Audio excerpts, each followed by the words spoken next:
एक टाइम हुआ करता था जब टोनी स्टार्क का एक डायलॉग पूरे एमसीयू के टाइमलाइन का थीम बन जाया करती थी। एंड अगर आप बात करें मार्वल के फैंस के, तो यहाँ पे multiverse, variant and doctor Doom, Kang सबको लेके कंफ्यूज नजर आते हैं। पर यहाँ पे एक नए हीरो आने की आहट सुनाई दे रही है। पेड्रो पास्कल एक रीड रिचर्ड, क्या ये एमसीयू के फ्यूचर का सुपर हीरो बन सकता है? Can he become the leader?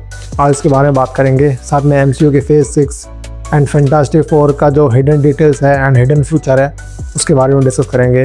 This your host doctor Shubham and welcome back to the another episode of cinema surgeon. तो make sure to subscribe this channel, this video is going to be excited. सबसे पहले बात करते हैं fantastic 4 एक stand alone movie थी या फिर एक सीक्रेट वॉर का कैटलिस्ट हो सकती है। आप सभी को पता है एमसीयू 6 की जो शुरुआत है वो फैंटास्टिक 4 ने कर दी है।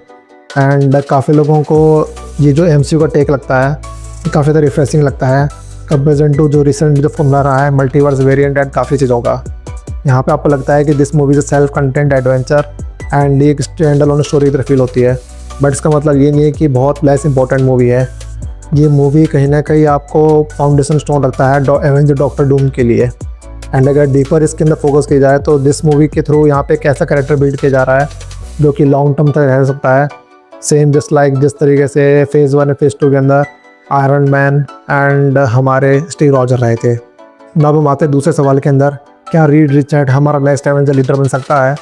तो जो मैट सेकमैन है उनके रिसेंट इंटरव्यू का एक कोट बाहर आया था, he goes for being nerdy scientist to the guy who leading the Avenger. तो उसके बाद इंटरनेट में तो तुरंत बवाल बच गया एंड उनको लगता है पेड्रो पास्कल यहाँ पे अगला रीड रिचर्ड की फॉर्म में एवेंजर का लीडर बनने वाला है। एंड बट बाद में डायरेक्टर ने क्लैरिफाई कर दिया था कि मेरा डायरेक्टली वो बोलना है ही नहीं। अगर इनसाइड इसका रियल एनालिसिस देखें तो उनका ये कहना था कि एक ऐसा क्लासिकल एग्जाम्पल सेट करना चाहते हैं एंड मीडिया उसको काफ़ी तोड़ मोड़ के पेश कर रही है। बट सेगमैन ने क्लैरिफाई किया है कि जो लीडरशिप के जो ट्रेट होते हैं वो इस तरीके से होते हैं कि साइंटिफिकली माइंडेड होना चाहिए, इमोशनल डेप्थ होनी चाहिए, फैमिली फर्स्ट मॉडल होना चाहिए एंड प्रैक्टिकल डिसीजन मेकिंग की पावर होनी चाहिए। एंड लोगों को मतलब एमसीयू को से कर रहा है कि आयरन मैन स्टाइल के अंदर एक आर्क डेवलप किया जाए एंड ये पॉसिबल हो सकता है रीड रिचर्ड के साथ में, जो कि एक लैब कोट से लेकर लीडरशिप के तक पहुंच सकता है। अब जो तीसरा सवाल आता है वो ये है कि एमसीयू को जो फ्यूचर होने वाला है, जिस तरीके से पेड्रो पास्कल का ऐसा रीड रिचर्ड यहाँ पे कैरेक्टर लिया है, क्या वो परफेक्ट सेटिंग थी फॉर द एमसीयूज़ फ्यूचर?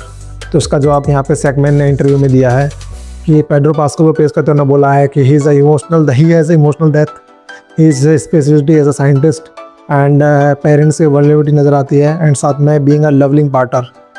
एंड इस तरीके से अगर सिनेमेटिक एंगल देखा जाए तो पेड्रो पास्कल ऑलरेडी काफ़ी ज़्यादा फादरली कैरेक्टर कर चुके हैं। द लास्ट ऑफ अस के देखने को मिला एंड इसके अलावा मैंडलोरियन में देखने को मिला था। एंड एमसीयू अपने स्टैंड के साथ खेल रही है एंड रीड इसमें कंफर्टेबली स्टैंड कर पाते हैं। एंड ये चीज़ काफ़ी रेयर कॉम्बो है जो कि इससे पहले Tony Stark and Steve Roger character में देखने को मिला था। नाउ बात करते हैं फोर्थ क्वेश्चन, जो एवेंजर्स डॉक्टर डूम आने वाली है वहाँ पे फैंटास्टिक फोर का रोल क्या रहने वाला है?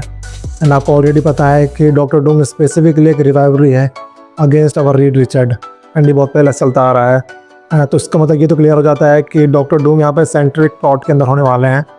बट इसका मतलब यहाँ पे ये भी क्लियर है कि फैंटास्टिक फोर भी इसके यहाँ पे सेंट्रल कैरेक्टर होने वाले हैं, ना कि साइडलाइन कैरेक्टर जो कि आपको एनडीए मूवी के अंदर एंड सीक्रेट वॉर में देखने को मिले थे। एंड दिस ऑल्सो कन्फर्म करता है कि क्या होने वाला future of fantastic four. But still everything is hand of Russo brothers कि रूसो ब्रदर्स किस तरीके से इसका टेक ले रहे हैं। एंड यहाँ पे ट्विस्ट ये हो सकता है थ्योरी के अंदर कि रीड रिचर्ड एवेंजर के बीच में कन्फ्लिक्ट पैदा कर सकते हैं। जिस तरीके से वहाँ पे मल्टीपल टीम्स होने वाली है एंड बहुत सारे डिफरेंट फिलॉसफीज होंगी, तो वहाँ पे हो सकता है कि सीक्रेट वॉर लाइक क्लैश यहाँ पॉसिबल हो सकता है। And Reed Richard as a leader लोगों एक्सेप्ट ना करे, ये भी बहुत बड़ी दिक्कत हो सकती है। ना अब हम बात करते हैं मार्वल अपने फेज़ 1 की जो स्ट्रेटेजी है उसको दोबारा रिपीट क्यों कर रहा है एंड इसके पीछे काफ़ी सारे सवाल हैं। जिस तरीके से आपको बताया 4 फेज़ एंड फेज़ 5 है टोटली स्कैटर्ड हो चुका था, multi variant and multiverse and ये वो बहुत कुछ कचरा फैला चुका था, इवन की फैमिली कंफ्यूज हो गए थे। एंड कोशिश कर रहे हैं कि फैंटास्टिक फोर के थ्रू जो स्टोरी काफ़ी ज़्यादा ग्राउंडेड रखा जाए एंड फोकस्ड रहनी चाहिए, जिस तरीके से आयरन मैन 2008 की मूवी के अंदर हुआ था। एंड रीड यहाँ पे एक न्यू एंकर की तरह काम करने वाले हैं, डूम यहाँ पे लॉन्ग फॉर्म एंटागोनिस्ट होने वाले हैं एंड फैंटास्टिक फोर मतलब यहाँ पे इमोशनल कोर भी देखने को मिल रहा है एंड साथ में साइंटिफिक बेस भी, just same like iron man 2008। अब बात करते हैं हमें क्या क्या एक्सपेक्टेशन रखनी चाहिए। तो पेड्रो पास्कल क्या लीडर बन सकता है एज अ रीड रिचर्ड? वो यहाँ पे 50-50% चांसेस है। फैन का जो रिसेप्शन है वो भी इम्पोर्टेंट है, एंड साथ में जो डायरेक्टर होने वाला है उनका टेक भी इम्पोर्टेंट होता है, एंड दूसरों बहुत काफ़ी ज़्यादा कुछ डिपेंड करती है। और यहाँ पे डॉक्टर डूम को हम थैनोस लाइक लेवल विलन देख सकते हैं, तो उसकी बहुत हाईली चांस है कि थैनोस का लेवल का या फिर उससे ऊपर का लेवल का यहाँ पे डॉक्टर डूम को प्रेजेंट किया जाए। एंड पर्टिकुलर बात करें कि एंड गेम मूवी की तरह ही सीक्रेट वॉर यहाँ पे 2.2 एंड गेम हो सकती है क्या? तो येस, क्योंकि जो एक नॉस्टैल्जिया ड्रिवन जो क्लाइमैक्स होता है वो हम सभी चाहते हैं। एंड एक और बात आती है पेड्रो पास्कल के आर्क को लेके, तो यहाँ पे जो टोनी स्टार्क है उसके आर्क से सेटअप किया जा रहा है, क्योंकि यहाँ पे एक deep emotional and conflicted story नज़र आती है just like a Tony Stark. क्योंकि टोनी स्टार्क की जो आइडियोलॉजी है उससे काफ़ी लोग बार बार उसको अगेंस्ट में रहते थे, एंड यहाँ पे पेड्रो पास्कल के साथ मूव हो सकता है ना। अगर मैं फाइनल टेक बताऊँ जो कि मैं सोचता हूँ, वो पर्टिकुलर यहाँ पे ये है कि पेड्रो पास्कल का जो कैरेक्टर है वो आपको एक साइंटिफिक होने के साथ में एक इमोशनल प्रोटेक्टिव फादर की तरह एंड एक इमोशनल एंकर के तौर पर नज़र आता है।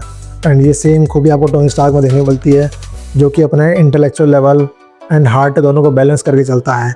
एंड वो सिर्फ पेड्रो पास्कल के साथ में भी नज़र आ रहा है ना। तो यहाँ पे हमारे एंथोनी मिकी होने वाले हैं as a new Captain America leader, but वो चीज़ पेड्रो पास्कल में देखने को मिलती है ना ही एक्स-मैन यहाँ पे लीड करने वाली है अगेंस्ट डॉक्टर डूम। सो आपको ये क्लैरिटी मिलती है कि इसकी जो लेगेसी है वो टोनी स्टार्क की वो कंटिन्यू करने वाला है Pedro pascal, but still everything is in hand of director. And जब तक कोई ऑफिशियल न्यूज़ बाहर नहीं आती, जब तक आप देखते रहिए सिनेमा सर्जन का episodes. And this your host doctor Shubham, make sure to subscribe this channel, be the beast, ignite the beast inside you.